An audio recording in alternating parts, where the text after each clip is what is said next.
Vítam vás pri dnešnom výklade karty Malej arkány Kráľ mečov. Táto karta patrí k tzv. Vzdušným kartám, čo v tarote znamená, že sa spája s mysľou, logikou, komunikáciou a schopnosťou analyzovať situácie.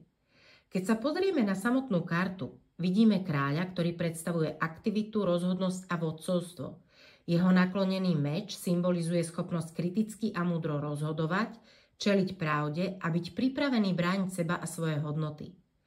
Postoj kráľa ukazuje otvorenosť k pravde, pripravenosť riešiť náročné situácie a zároveň pevnosť vo vlastných rozhodnutiach.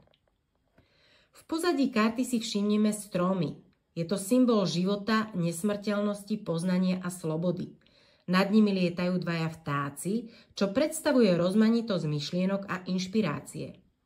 Okrem toho mraky naznačujú Božiu prítomnosť a duchovné vedenie a motýle na tróne poukazujú na ľahkosť duše, premenlivosť a schopnosť vidieť veci z pozitívnej perspektívy.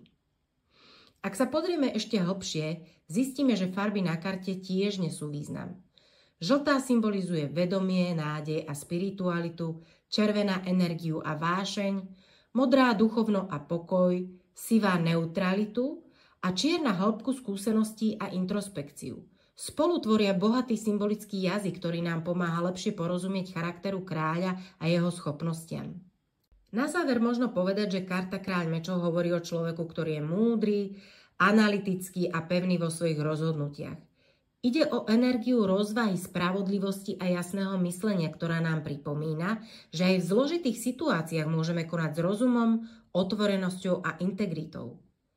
Ak vás tento výklad zaujal a chcete sa dozvedieť viac o symbolike tarotu, celý rozšírený výklad Kráľa mečov nájdete na mojej stránke, odkaz je dolu v popise pod videom. Ďakujem, že ste dnes boli so mnou a ak vám tento výklad priniesol inšpiráciu, poteší ma, ak dáte videu like a prihlásite sa na odber, aby vám neunikli ďalšie tarotové výklady.